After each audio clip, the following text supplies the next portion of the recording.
السلام عليكم ورحمة الله وبركاته. أهلا بيكم معايا فيديو جديد من فيديو النهاردة إن شاء الله هشرح معاكم طريقة عمل سداسي غرزة البف، طريقة سهلة وبسيطة لتكوين مفرش سرير أو بطانية بيبي، وممكن كمان نكون منه شال مستطيل. أتمنى يكون سهل وبسيط عليكم وكمان ينول أعجب. من الشكل السداسي البسيط ده ممكن نكون أشكال جميلة جدا وعدة رسومات هتكونيها على أساس إنك بتبتدي تشتغلي وحدات بألوان مختلفة. يعني مثلا بنشتغل وحدة باللون الأخضر وبنجمع حواليها 6 وحدات بلون تاني، بتكون طبعا ال6 وحدات بلون واحد هتدينا شكل الوردة، وبعد كده بنبتدي نجمع المفرش كله بشكل الوردات. وممكن كمان نعمل أشكال كتير جدا انك تخلي الشكل السداسي ده ترتيبه يكون بشكل الزجزاج، بشكل الزهرة، بأي شكل انت حابة. هشتغل معاكم بخيط صوف متوسط السمك مع إبرة رقم 3.5 ملم، لكن طبعا انت اي خيط حابة تشتغلي بيه مع حجم الإبرة المناسب ليه تقدري تشتغلي، مفيش اي مشكلة. بسم الله الرحمن الرحيم. طبعا معايا إبرة التنظيف لاني هوريكم طريقة التشبيك بتاعتنا النهاردة هتكون باستخدام الخيط والإبرة بطريقة سهلة جدا وبسيطة. ببتدي اكون دائرة سحرية، وبداخل الدائرة السحرية هكون 6 غرز بف، وبعد كل غرزة وغرزة باخد سلسلتين مسافة، بسيب مسافة من الخيط و2 من الأصابع، ببتدي ألف الخيط عليهم، هرجع للخلف واجي تاني للأمام. الخيط مش جنب بعضه، لا عكس بعضه بشكل حرف الإكس، وارجع تاني للخلف، بلف ايدي الناحية التانية. هنا بيكون اتكون عندي حلقتين، بنزل تحت الحلقة الأولى وبسحب من تحتها الحلقة التانية. بتلفي ايدك وواحدة واحدة بخرج الخيط من على ايديا، وبتأكد ان طرفين الخيط داخل الدائرة السحرية. طرف خيط البداية بتحافظي عليه عشان نقفل بيه الدائرة السحرية، لكن مش بشتغل بيه. ببتدي ارفع على ايدي طرف الخيط المتصل بالبكرة او الشلة، ولازم اقفل الدائرة السحرية قبل ما ابتدي اشتغل. ازاي بقفلها؟ بيكون عندك على الابرة حلقة، بلف الخيط وبخرج منها بغرزة سلسلة زي ما احنا شايفين. ضيقي بس الدائرة شوية لو حاسة ان هي واسعة ومش عارفة تشتغل. نبتدي نكون غرزة البف. غرزة البف زي ما انت عاوزة عدد اللفات بتاعتها، اذا حباها منتفخة قوي اعمليها مكونة من 7 أو 8 لفات. لو حباها يعني انتفاخ شديد لكن مش قوي هتعمليها من 6 لفات. لو حابة ان هي تشتغليها بالطريقة الطبيعية بتكون 4 لفات. اننا بتبتدي بعد كده ترفعي الحلقة اللي عندك على الابرة للارتفاع اللي انت حباه للغرزة. هلف الخيط، هدخل الدائرة السحرية، اسحب الخيط واخرج، وارفع الخيط لفوق للارتفاع اللي انا حباه كده. واحد. تاني مرة بلف الخيط بدخل، هسحب الخيط وهخرج واسحب لفوق. تالت مرة. رابع مرة بلف الخيط بدخل، اسحب الخيط وارفع لفوق بالشكل ده. انا كده عملتها من 4 لفات زي ما احنا شايفين، لكن زي ما قلت لكم اعملي 5، اعملي 6، 7، 8، 9، عدد اللفات اللي انت حباها. كل عدد لفات بتزوديه بيديكي انتفاخ اكتر فقط لا غير. هنبتدي هنا معايا 9 حلقات، هسحب الخيط واخرج من 8، واخلي الحلقة الاساسية والحلقة اللي خرجت بيها هسحب الخيط واخرج منهم هما الاتنين. بكده بكون خلصت غرزة الباف زي ما احنا شايفين. باخد سلسلتين، 1 2. بعد ما خلصت السلسلتين هبتدي ادخل اشغل غرزة باف تانية. معاكي حلقة، بلف الخيط بدخل الدائرة السحرية، اسحب الخيط وارفع لغاية ارتفاع اللي انا حباه كده. 1. تاني مرة بلف الخيط بدخل فراغي، اسحب الخيط واخرج وارفع لفوق. تالت مرة. رابع مرة. عدد الحلقات عندك على الإبرة 1 2 3 4 5 6 7 8 9 حلقات. بسحب الخيط وبخرج من 8، هتبقوا معايا 2 اللي هي الأساسية واللي خرجت بيها، هسحب الخيط وهخرج منه، وهاخد سلسلتين مسافة 1 2. وبكرر السطر بتاعي كله بنفس الطريقة لغاية ما بيكون معايا في النهاية 6 غرزة بف. هكمل وارجع لكم بعد كل غرزة وغرزة باخد سلسلتين مسافة. رجعت لكم تاني كده بقى معايا 1 2 3 4 5 6، وما بين كل غرزة وغرزة في سلسلتين مسافة. خلاص الدائرة السحرية بشد خيط البداية بقفلها بالشكل ده، وهبتدي اقفل السطر بتاعي. طيب مفروض ان انا بقفل فوق غرزة الباف نفسها، لكن انا كده كده هروح اشتغل فوق السلسلتين. فايه رأيكم تعالوا نروح مباشرة نسيب غرزة الباف ونروح فوق السلسلتين، واسحب معايا كمان خيط البداية على الابرة وابتدي اشتغل عليه، واقفل بغرزة منزلقة سليب ستيتش زي ما احنا شايفين كده. تكون عندي 6 غرزة بف و6 فراغات ما بين كل غرزة وغرزة. مفروض ان انا ما بشتغلش على غرز البف نهائي، احنا بنشتغل على الفراغات اللي ما بين كل غرزة بف وبف. طيب عشان ابتدي الغرزة الاولى بسحب الخيط واخرج من الحلقة اللي عندي على الابرة، وبرتفع الطول اللي انا حباه علشان اكون حلقة اساسية في نفس الارتفاع بتاعي. هلف الخيط وهبتدي اشتغل في كل فراغ مرتين كأني بكون دائرة، يعني انكريس تزايد على كل فراغ بشتغل 2 غرزة بف. ده 1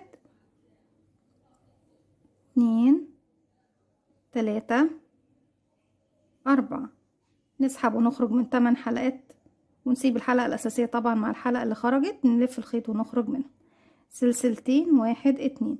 السلسلتين المسافة دول ما بين كل غرزة بف وبف. أما المكان من تحت بشتغل مرتين، في كل فراغ بشتغل مرتين، لكن السلسلتين من فوق باخدهم بعد كل مكان بروح أشتغل فيه. كمان مرة في نفس الفراغ هبتدي أشتغل غرزة بف تانية. ده 1 2 3 4. نسحب ونخرج من 8 حلقات، نسحب ونخرج من حلقتين. زي ما قلنا مع بعض، في كل فراغ في سلسلتين بشتغل غرزتين بف، لكن بعد كل غرزة بف والتانية باخد سلسلتين مسافة. بمعنى انك داخل الزاوية كده اشتغلت سلسلتين، بردك بعد الاتنين دول هشتغل سلسلتين. يعني من فوق باخد سلسلتين ما بين كل غرزة غرزة، من تحت بشتغل في الفراغ مرتين. هبتدي اروح للفراغ اللي بعده اكون غرزتين بف كده. 1 2 3 4. نسحب الخيط ونخرج من 8 حلقات، نسحب الخيط ونخرج من حلقتين، سلسلتين مسافة. 1 2. في نفس الفراغ من تحت كمان مرة هشتغل غرزة بف. 1 2 3 4. اسحب الخيط واخرج من 8 حلقات، اسحب الخيط واخرج من حلقتين. عشان اروح اشتغل في الفراغ اللي بعده بردك باخد سلسلتين مسافة، وبكرر السطر بتاعي كله بيكون معايا 12 غرزة بف و12 فراغ فيه سلسلتين. رجعت لكم تاني، والسطر اللي جاي بيكون بردك بطريقة التزايد في الدائرة. يعني بروح اقفل في المكان عندي. المفروض بصوا يا بنات، الوضع الطبيعي ان انا بقفل فوق غرزة الباف نفسها بغرزة منزلقة،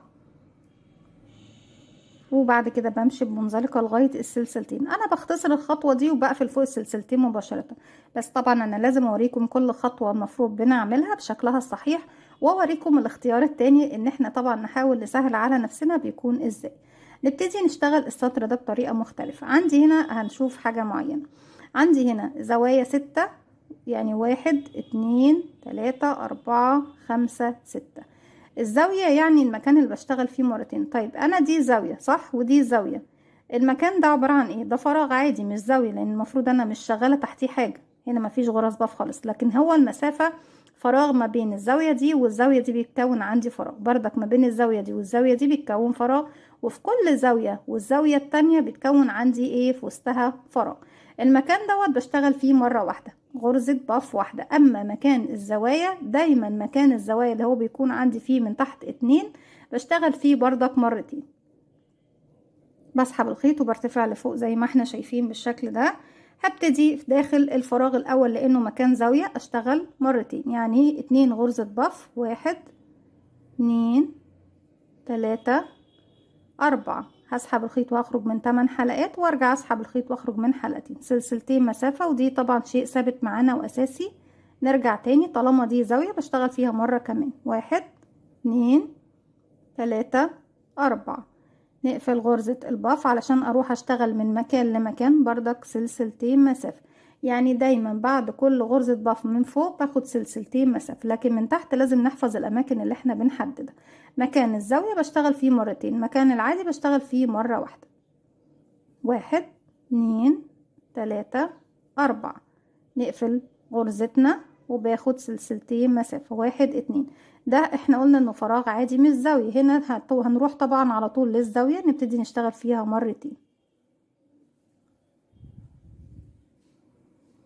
ده اول غرزة، سلسلتين، كمان مرة في نفس الفراغ،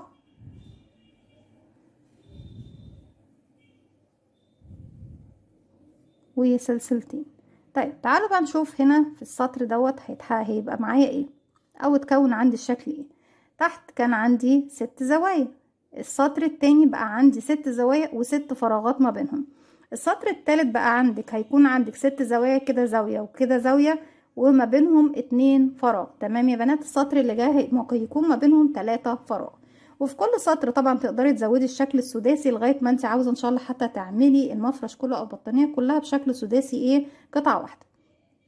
بكرر بقى السطر بتاعي كله ان انا هنا ابتدي اروح اشتغل مره واحده بس، لان دي مش زاويه، بشتغل غرزه باف واحده وسلسلتين مسافه. هنا زاويه بشتغل باف سلسلتين باف في نفس الفراغ، وبكرر دوت لغايه ما بوصل الى نهايه السطر. رجعت لكم تاني وكده بقالنا سطر واحد، نبتدي نشتغل ونشوف طريقة التشبيك السهلة البسيطة بتاعتنا. زي ما احنا شايفين اخر فراغ كان فيه غرزة بف واحدة، بروح بقى للسلسلتين اقفل بغرزة منزلقة وابتدي اشتغل. طبعا الفراغ الاول هو زاوية، فببتدي اشتغل فوقيه زاوية مكونة من 2 غرزة بف. 1 2 3 4. نقفل غرزتنا، نطلع من 8 حلقات وبعد كده نلف الخيط ونخرج من حلقتين. نبتدي ناخد سلسلتين مسافة، 1 2، وارجع تاني في نفس الفراغ غرزة باف تانية. 1 2 3 4. نسحب من 8 حلقات وبعد كده نسحب من حلقتين، سلسلتين مسافة. الفراغ اللي جاي فراغ عادي، بمعنى انك بتشتغلي فيه غرزة باف واحدة. 1 2 3 4 ونقفلها، وسلسلتين مسافة. 1 2. الفراغ اللي جاي كمان فراغ عادي، يعني غرزة باف واحدة. 1 2 3 4 وبسحب الخيط وبقفل غرزتي وباخد سلسلتين مسافة. 1 2. هنا زاوية. ليه عرفت انها زاوية؟ لا، عرفت انها زاوية لان هي فيها 2 مرة شغل من تحت، بالتالي بشتغل فوقيها بردك مرتين. 1 2 3 4.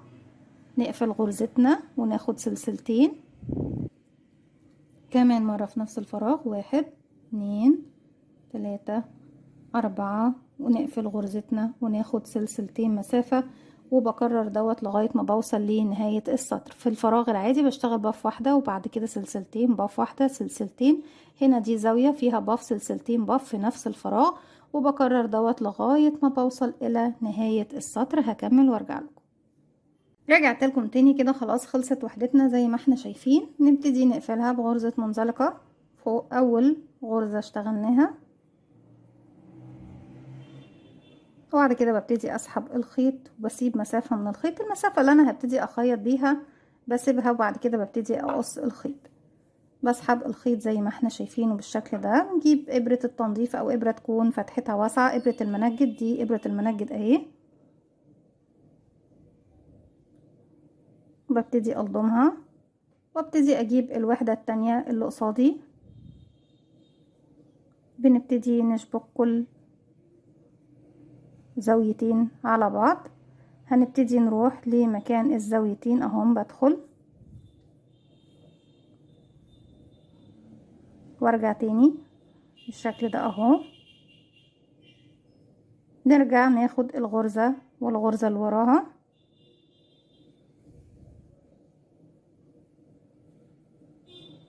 واجيب الخيط هنا تاني وارجع من تحت السلسلتين بخيط بالشكل ده، وارجع تاني الخيط هنا وغرزتين البف فوقيهم بخيط بالشكل ده.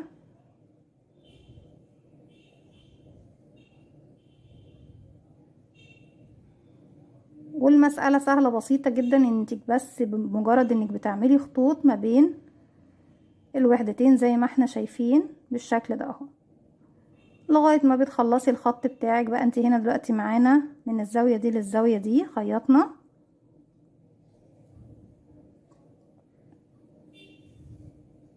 بالشكل ده اهو. بنبتدي نثبت الخيط ونسحب بالشكل ده. كل اللي بيبان معاكي هي بتكون مجرد خطوط بسيطة زي ما احنا شايفين اهي، وده طبعا هو الشكل المقصود معانا. تقدري تشتغلي السطر الاخير بغرز الحشو وتشبكي بغرزة المنزلقة، تقدري بردك تشبكي بطريقة غرزة الحشو يبقى الشكل بارز عندك من فوق. لكن هو الموديل بتاعنا بتكون دي طريقة تشبيك، وهو بالخيط وبالإبرة، انك مجرد بس انك تفضلي تلف الخيط على الشغل ما بين الوحدة دي والوحدة دي. والتشبيك بيكون باللون الغالب على المفرش، يعني اللون اللي انتي بتشتغلي بيه الوحدات بتاعتك الغالب على المفرش. بالنسبة طبعا لكل وحدة وحدة ممكن بتشبكي بخيط مثلا اللي بتختمي بيه كل وحدة، لان احنا زي ما احنا شايفين احنا لما ختمنا باللون الاورنج ده اللي هو السيمون، ابتدينا شبكنا بيه مع اللون الاخضر، فمش باين اي حاجة لانك ختمتي خيطتي بنفس اللون اللي انت ختمتي بيه. بكده بكون وصلت معاكم لنهاية الفيديو بتاعنا النهاردة او فكرتي النهاردة. اتمنى تكون سهلة وبسيطة. ما تنسوش فضلا ليس امرا اذا عجبكم الفيديو تدعموني بلايك وشير وسبسكرايب، واستنوني في فيديو جديد من وي. ما تنسوش كمان تفعلوا زرار الجرس يوصلكم مني كل جديد. قبل ما نمشي عاوزة اوريكم حاجة. اذا حابين نشتغل السطر الاخير يا رندا بغرزة الحشو نشتغلوا ازاي هقول لكم. هنا طبعا انا كنت ارتفعت سلسلة، نرجعها تاني مع بعض. برتفع السلسلة وابتدي داخل الزاوية هنا بشتغل 5 غرزة حشو. بسم الله، 1 2 3 4 5. هسيب غرزة الباف نفسها واروح فوق السلسلتين اشتغل مرتين، 1 2. هسيب الباف واروح فوق السلسلتين 2 حشو، 1 2 بردك، 1 2. الزاوية اللي بعدها 5 غرزة حشو، 1 2 3 4 5، وهكذا. بكرر بقى الشكل بتاعي كله، ان انا ببتدي اشتغل على الشكل بتاعي كله. السطر ده بالشكل ده مش هيكون واضح ولا باين معانا. وفي نهاية الشغل طبعا بتبتدي انك تعملي ايه، بتبتدي تشبكي بغرزة المنزلقة، او بتشبكي بطريقة الخيط وبالابرة، او تشبكي بطريقة غرزة الحشو بيكون شكلها بارز من فوق زي ما احنا حابين. بكده بنكون وصلنا بقى لنهاية حلقتنا النهاردة، والسلام عليكم ورحمة الله وبركاته.